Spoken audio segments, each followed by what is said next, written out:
Was there something you needed? I'd like to know more about the Templars. If you need insight into what the Order is doing now, I'm afraid I can't offer more than you already know. Anything else, I will answer as best I can. What does Templar training involve? There is weapon and combat training.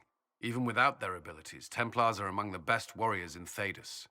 Initiates must also memorize portions of the Chant of Light, study history, and improve their mental focus. Did you enjoy your training? I wanted to learn everything. If I was giving my life to this, I would be the best Templar I could. You were a model student.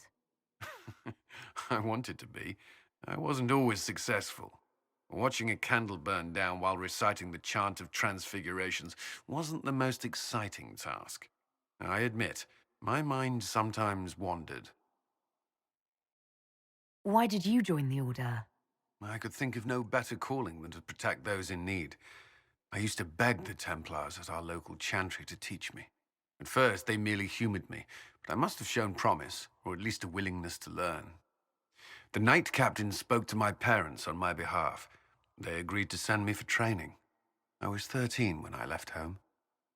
13? That's still so young. I wasn't the youngest there. Some children are promised to the Order at infancy. Still, I didn't take on full responsibilities until I was 18. The Order sees you trained and educated first.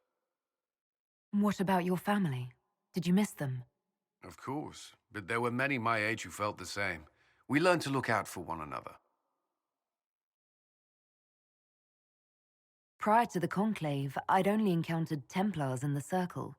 Do they do anything besides guard mages? Templars protect against the dangers of magic. Before the Order left the Chantry, that meant serving in a circle. They were also tasked with tracking apostates or fighting demons inevitably summoned by the weak or malicious.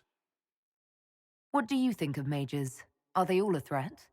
I've seen the suffering magic can inflict. I've treated mages with distrust because of it, at times without cause. That was unworthy of me. I will try not to do so here. Not that I want mages moving through our base completely unchecked. We need safeguards in place to protect people, including mages, from possession at the least. I know how I spent my time in the Circle, but what was a typical day for a Templar? Typical. The last time I was in a circle was right before it fell apart. Nothing was typical. Before that, then? Certain rituals require a full guard. A mage's harrowing, for instance. I've attended a few. Most of the time, you merely maintain a presence, on patrol or in the circle, ready to respond if needed. Mages pretend to ignore that presence, but they're watching you just as closely. We would spend all day with Templars, and yet they rarely spoke to us. A habit often mistaken for coldness, I'm sure, but we are expected to keep a certain distance from our charges. If a mage is possessed or uses blood magic, you must act quickly, without hesitation. Your judgment cannot be clouded. Of course, ignoring one another does nothing to foster understanding. Do Templars take vows? I swear to the Maker to watch all the mages. That sort of thing. There's a vigil first. You're meant to be at peace during that time, but your life is about to change. When it's over, you give yourself to a life of service. That's when you're given a filter, your first draft of lyrium and its power. As Templars, we are not to seek wealth or acknowledgement. Our lives belong to the Maker and the path we have chosen. A life of service and sacrifice. Are Templars also expected to give up physical temptations? Physical? Why... why would you... That's not expected.